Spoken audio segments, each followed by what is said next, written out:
আসসালামু আলাইকুম, সবাই কেমন আছেন? আশা করতে সবাই অনেক ভালো আছেন। আলহামদুলিল্লাহ, আমি আপনাদের অনেক ভালো, অনেক সুস্থ আছি আলহামদুলিল্লাহ। আজকে আমাদের চতুর্থ রমজান চলে যেতেছে। আজকে সকালে কাজে গেছিলাম, তো কাজ থেকে এসে আসরের নামাজ পড়ে তারপরে একটু টুকিটাকি ইফতার বানাইলাম। তো টুকিটাকি এগুলো আপনাদের সাথে শেয়ার করার জন্য সাথে বসলাম, সাথে আপনাদের সাথে একটু গল্প করি, ভাবলাম আমি কি করলাম এগুলো শেয়ার করি।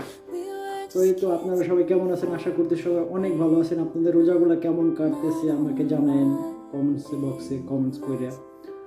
তো আজকে তেমন বেশি কিছু বানাই নাই, কালকে খাইছিলাম বিরিয়ানি, রেসিপিটা আপনাদের দেখাইছি, দিছি ভিডিও। তো ওগুলো আমার পোষায় না, সত্যি কথা। আমার মুড়ি না হইলে আর এই যে ভাজা পোড়া না হইলে রোজার ভেতরে মনে হয় যেন আমি কিছু খাইলে এরকম মনে হয়। তাই এর জন্য আজকে চেঞ্জ করে দিছি সব, তো আগের মতো রুটিন। একা মানুষ কোনোখানে যাইতেও পারি না এই করোনা ভাইরাসের জন্য। বাসা ইনভাইট করে, আশেপাশে কয়েকটা কলিগ আছে, ওনারা বলে এখানে আসো খাও, কিন্তু বাট এখন এমন অবস্থা, পরিবেশ পরিস্থিতি, বাসা থেকে বের হওয়াই প্রবলেম, বের হওয়া যায় না। এর জন্য নিজে একা একা বাসায় করে খাওয়া লাগতেছে, কিছু করার নাই। টুকিটা কি এই তো তো নর্মাল যা বানাই তাই করছি। একটা লাচ্ছি বানাইছি, একটা লিমনের জুস নিয়েছি, একটা দই, আর এখানে কিছু ফ্রুটস, এখানে যে অরেঞ্জ, কিউ ফল, একটু আঙ্গুর, খাজুর, একটু শসা, আর এইখানে আছে একটু বুট, আর এখানে একটু পটাটো আছে। এগুলো একটু সুন্দর ভালো সুপার মার্কেটে পাওয়া যায়, তো আমি একটু ভাজা নিছি, আমার খাইতে খুব ভালো লাগে।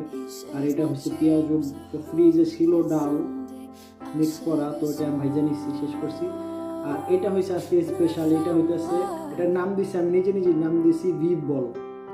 এটা আমি কালকে যে বিরিয়ানি রান্না করছিলাম ওইখান থেকে একটু মাংস নিয়ে নিছি, কারণ বিরিয়ানির এত মাংস, অনেক মাংস বেশি, আর চাউল বিরিয়ানি সব খাওয়া হয়নি।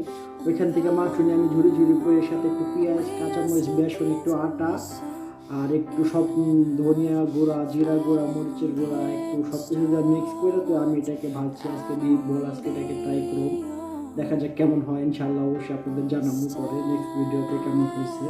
মনে হইতেছে খুব ভালোই হবে ইনশাল্লাহ। তো এই তো আপনাদের রোজাগুলো কেমন কাটতেছে? ইটালিতে এই বছর আমি অনেক ভালো রোজা করতেছি, এবার ফার্স্ট এত ইজি রোজা করতেছি, মানে আমার কোনো ক্লান্তি মনে হইতেছে না, গলা শুকাইতেছে না, অনেক ভালো আছে আলহামদুলিল্লাহ। এতদিন পর্যন্ত খুব ভালো রোজা চলতেছে। আপনাদের কেমন চলতেছে রোজাগুলো আমাদের জানায়েন। তো আর কি, এই তো সারাদিন এইভাবেই চলে গেল। ইনশাল্লাহ আগামীকাল রোজার জন্য প্রিপারেশন নেন সবাই, আমি অবশ্য প্রিপারেশন নিতেছি। এই তো এইভাবে দেখতে মাসগুলো শেষ হয়ে যাবে ইনশাল্লাহ। আমাদের করোনা ভাইরাস থেকে আল্লাহ যেন খুব তাড়াতাড়ি মুক্তি দান করে, এই অবস্থা থেকে যেন আল্লাহ আমাদের খুব তাড়াতাড়ি হেফাজত দান করে, এই দোয়া করেন সবাই। আমি অবশ্যই দোয়া করতেছি, আপনাদের সবার ভালো দোয়া করতেছি, সবাই যেন ভালো থাকতে পারেন। আর আপনাদের যদি আমার এই ভিডিওগুলো ভালো লাগে তাহলে আমার চ্যানেলটাকে রাফি ব্লগস ইন ইটালিতে সাবস্ক্রাইব করে দিন, সাবস্ক্রাইব করে পাশের বেল আইকনটা বাজাই দিন, তাহলে আমার সব নোটিফিকেশনের ভিডিওগুলো খুব তাড়াতাড়ি আপনারা পেয়ে যাবেন। আপনারা যত লাইক কমেন্ট শেয়ার করবেন আমি তত উৎসাহিত হব তত ভিডিও ভালো আপলোড দেওয়ার জন্য আপনাদের মাঝে ইনশাআল্লাহ।